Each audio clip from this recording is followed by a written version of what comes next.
Brother transforms into girl for sister. Grounded. You have got to be kidding me. Michelle whined. This is a joke, right? I'm sorry, Michelle, replied her mother.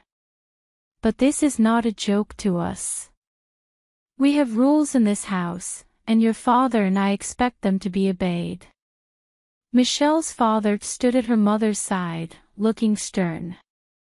But your rules are ridiculous, Michelle continued. I was in by 10:30 Thursday night. That's only half an hour late.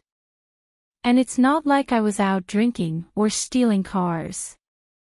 I was at Nadia's, finishing up our history assignment. Would you rather I had nothing to hand in on Friday, and I failed history? We would rather you didn't leave your homework until the night before it's due, said her father, joining in the conversation. And we would rather you showed a little respect for your parents, by following the few simple rules we have.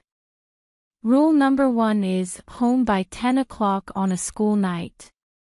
We've warned you enough times, this time you're going to learn we mean what we say. For the rest of the weekend, you're grounded. Michelle's father was not good at confrontation, especially with his daughter. He usually gave in long before things got to this point. But this time, he really wanted to make his point. Rather than listen to any more of her arguments, and take the risk that he might give in once again, he turned and stormed out of the kitchen to his workroom in the garage. Every rule is rule number 1 around here, Michelle mumbled to herself, then turned back to her mother. Mom, you've got to make him see reason, she tried. I'm 18 years old. None of my friends has a curfew. Michelle's mother led her to the kitchen table and sat down with her. Michelle, you've got to realize, not everything that happens is about you. When you're out late, your father has to wait up for you. You're not the only one who has to get up in the morning, you know. He has to get up for work by 6 o'clock, an hour before you get up for school. When you're late, it's very hard on him. He doesn't have to wait up for me, Michelle muttered. The fact that you can say that shows how little you know about your father, replied her mother. He couldn't possibly wait up for you. What about Mitchell? Asked Michelle. This was one of the oldest tricks in the sisters' playbook. As a last resort, you can always get your brother in trouble. He stayed out till 11 a.m. bunch of times last week. And he's almost a year younger than me. Why isn't he grounded? He told us in advance that he would be late. He needed extra time to work on a project with Steve. We knew where he was, what he was doing, and when he would get home. And whenever he is going to be late, he always calls to let us know what's happening. And, unfortunately for you, your father has no trouble sleeping when Mitchell is out of the house. That is so totally unfair, sulked Michelle. No one said life was fair, her mother pulled from the mother's playbook. You could learn a lot from Mitchell. Why don't you try to be a little more like your brother? This was a phrase that should have been struck from the playbook long ago. Why mothers think it will help, to be told that their brother is better than them, is a mystery that may never be solved. At any rate, Michelle reacted as teens down the ages have all reacted. She got angry all over again. More like Mitchell. How could I possibly be any more like Mitchell? He's supposed to be my little brother, but he's in most of my classes so I can't even get away from him. And you gave us practically the same name. What were you thinking? Michelle's grandfather was Mitchell Alexander Everett, and he had always wanted a grandson named after him. When Michelle was born, she had 6 older cousins, all girls.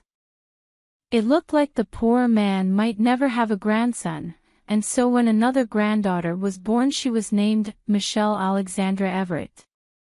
Then, as the universe never passes up a chance for a good joke, Michelle's mother's misplaced confidence in the latex industry resulted in a son less than a year later. He was named Mitchell Alexander Everett. Both Michelle and her brother took after their mother. They both had her soft features, striking eyes, and thick, wavy brunette hair. When they were young, people often mistook them for twins. They were so close in age and appearance. Their mother thought this was adorable, of course, and encouraged their similarity. She dressed them in clothes that suited both boys and girls and allowed Mitchell to grow his beautiful hair. Now that they were older, Michelle had asserted her independence by choosing to wear dresses and skirts, and never leaving the house without makeup. No one ever mistook her for Mitchell anymore.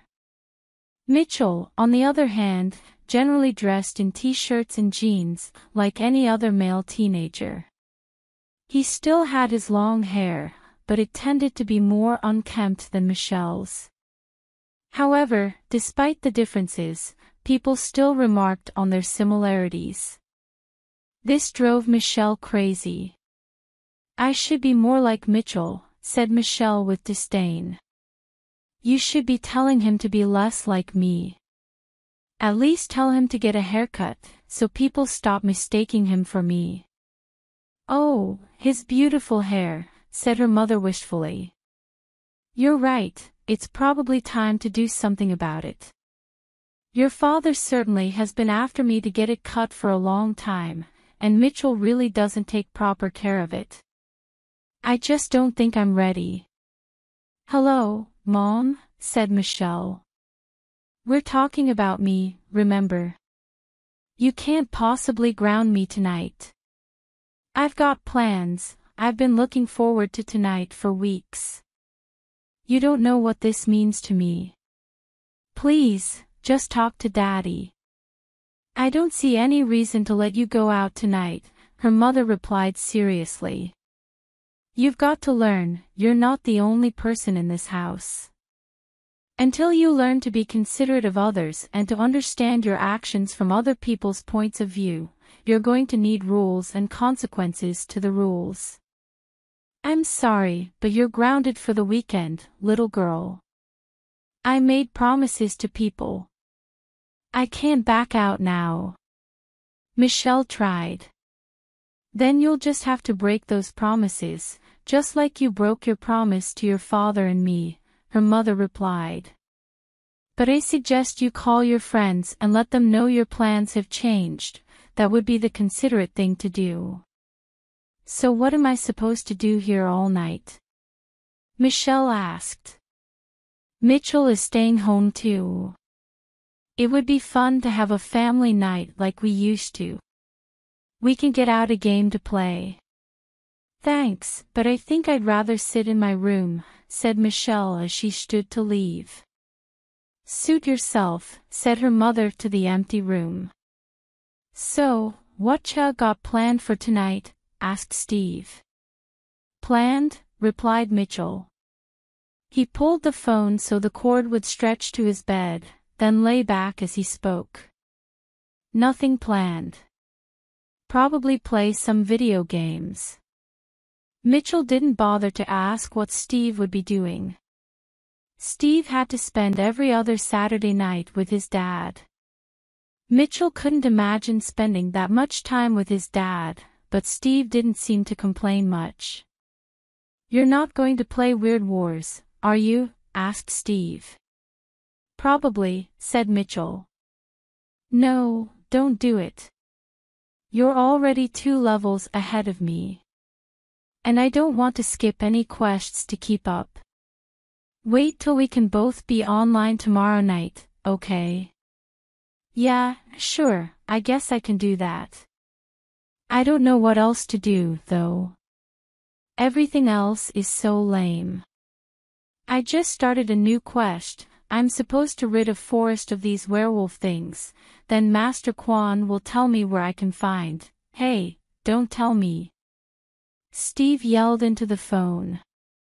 "I told you, I want to catch up, then we can figure it out together. Okay. I guess I'll just pull out my old game station and try some of those old games. You know who you could play with, said Steve, an obnoxious tone entering his voice. No, cried out Mitchell. Don't even say it, Steve. She is so fine, you should play with that. Steve, don't go there.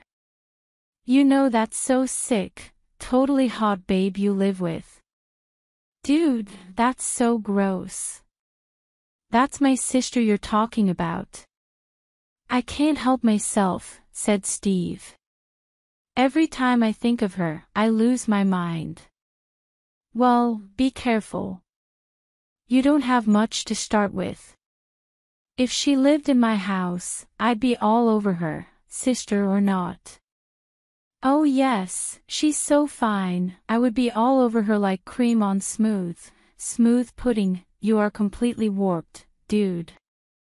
And you haven't taken into account the fact that she totally can't stand the sight of you. That's not true. She's playing hard to get, that's all. It's all a game of love and conquest. Oh look, here she is right now, said Mitchell. Michelle, Steve's on the line. He says he's madly in love with you and wants to know how you feel about him. Mitchell passed the phone back and forth between his hands, then placed the receiver back on his shoulder. In his best impersonation of Michelle, he said, Steve, you creepy little pervert, leave me alone or I'll get a restraining order. Ha, laughed Steve. Pretty good, Mitchell, but I know that wasn't her. She would never call me that. Who are you trying to kid? Asked Mitchell. She called you a creepy little pervert right to your face just last week. All part of the game, pal. When she said that she meant, soon I will be your willing love slave. You're deluded, man. But persistent, I'll give you that. Hey, I gotta go, man, said Steve. My dad just got here. So I'll talk to you tomorrow. Sure, talk to you tomorrow, said Mitchell. He stood and placed the receiver back on his desk, then turned to leave his room. The way was blocked by Michelle. Hey, Mitchell, she greeted him. Oh, yeah, hey Michelle, he replied. Look, you didn't happen to, overhear everything you just said, she finished his sentence for him. Oh, I guess, yeah, about that, he began to explain. Sorry, Michelle.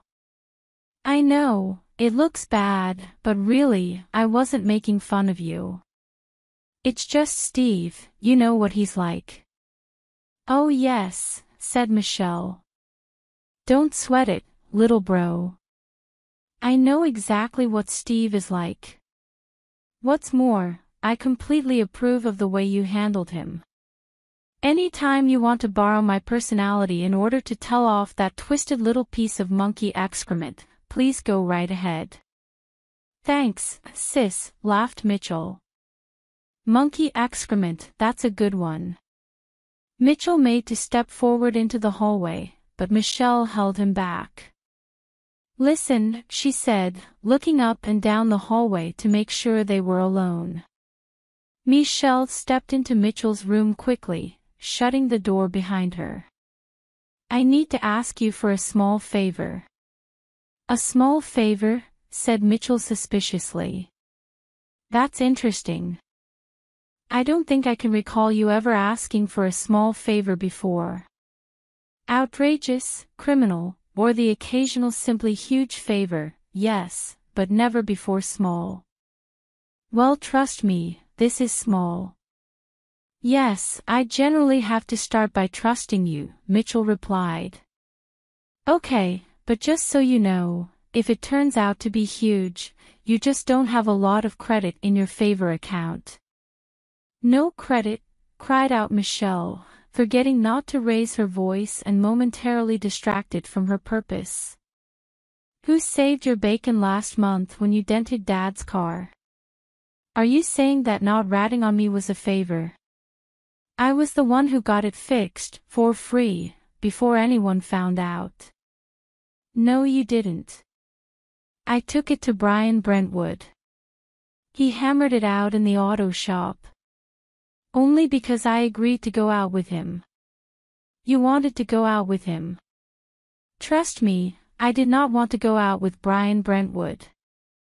Mitchell stopped to think about where this conversation left them. After a few quick calculations, he said, "Okay, you're right. You have one small to medium-sized favor coming to you." "Thanks," Michelle replied conspiratorially as she pulled Mitchell over to the bed and sat down. "And trust me, it really is small. See, a guy I really like has 2 tickets to see the Marshmellos, in concert, over in Stouffville tonight. Mitchell, I can't miss this. Except Mom and Dad have grounded me for the weekend." "So you want me to go to the concert for you?" asked Mitchell in mock seriousness. Thinking briefly he said, "Okay, I can do that for you." "No, you moron," said Michelle. "Ah, then you want me to speak to our parents, get them to see reason," he said, still maintaining a serious expression on his face. "I will do this for you, although I don't guarantee they'll respond. Could you stop being an idiot for just 1 minute?" Michelle implored. "Mom expects me to sulk in my room all night.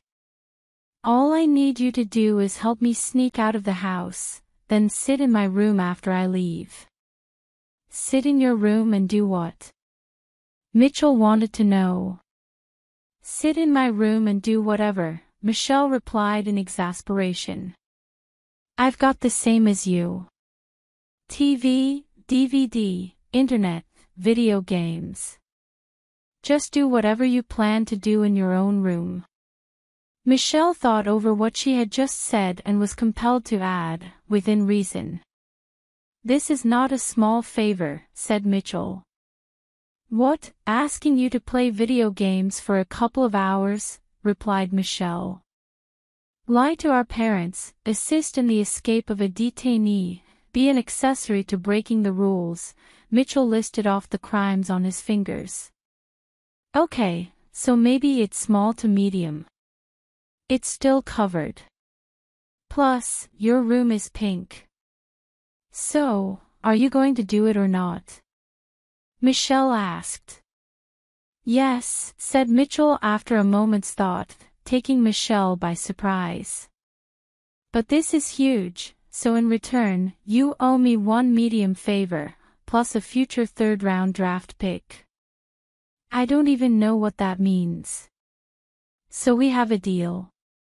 "Deal," said Michelle. "I'll tell you the plan, but first, you have to get in the shower and wash your hair."